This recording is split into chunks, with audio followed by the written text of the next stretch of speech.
Does the government work for us or do we work for the government? Tonight, what if the federal government routinely breaks the same laws it prosecutes other people for breaking? What if the first words of the Bill of Rights dealt with the separation of church and state? What if Jefferson fought his entire life to bring these principles to the government and hoped they'd never be interfered with? What if your right to believe as you wish and worship as you choose is a natural right that no government may interfere with? What if the government can no more lawfully compel a religious group to buy condoms than it can compel the group to worship the devil? What if the American people really know that we all have the right to be left alone and worship in the manner of our own choosing? What if the money of a religious organization belongs to it and not to the government? What if members of religious groups have the natural right to spend the group's money only on the things they believed in? What if that right was protected in the Constitution? What if the president and his progressive followers think there are too many people in America? What if the president secretly wants to decrease the population? What if the government doesn't care about natural rights and the Constitution it is legally committed to uphold? What if the president hates religion because it promotes human dignity and personal freedom, and he believes in neither? What if the president's recent assault on Catholicism is just the tip of an iceberg? What if the government ordered Catholics to eat meat on Fridays in Lent? What if it ordered Jews to eat pork, or Muslims to own dogs, or Protestants to genuflect?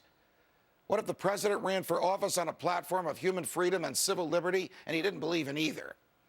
What if the president and his Secretary of State publicly beat their breasts over the dismal state of human rights in China and Libya? And what if the president said he cared so much about Libyans' human rights, he had to bomb Libya in order to protect civilians? What if the president stands passively on the sidelines while the streets of Syria run with the blood of its civilians? What if the president refused to explain how he decides whom to help and whom to let die on the vine? What if this same president who condemns the government of Iran for incarcerating its citizens without trial claims that he can murder American citizens without trial? What if the president declared he could detain and kill any American without due process, and he bombs foreign leaders for doing the same?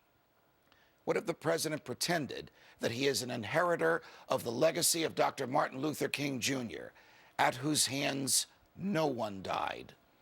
What if the federal government persecuted all the people in China because its government called itself communist?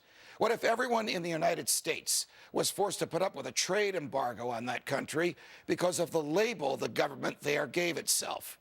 What if you couldn't travel to China or do business there or send any money to your family there because of what the word communist meant in the 1960s?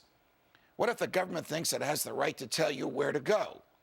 What if the country I'm really talking about wasn't China, but was Cuba? What if China presented a far greater threat to our freedom and safety than Cuba ever did? What if the government's trade and embargo policies are motivated by old animosities and prejudices rather than by freedom? What if it's none of the government's business where the goods you purchase were made? What if the government prosecuted American businessmen for bribing officials in foreign countries at the same time it was bribing officials in foreign countries to allow oil pipelines to be built and our soldiers to pass through? What if the federal government helped other countries lay oil pipelines but prevented them from being built here? What if you really do own your property and you could sell it to whomever you chose, even a Canadian oil company? What if, under the Constitution, the president has no say over what you can do with your property and no power to prevent you from selling it to whomever you want?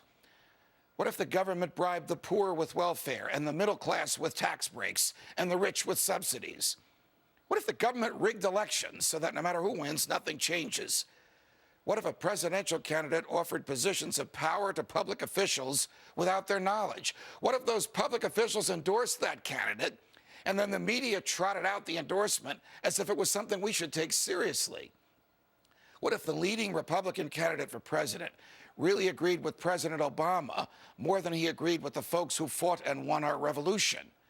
What if that candidate, who argues against the right of the government to manage health care, secretly believes the government can manage health care? What if through all this hypocrisy, the American people could lift the veil from their eyes and do something about it? What if it's too late? From New York, defending freedom every night of the week. So long, America.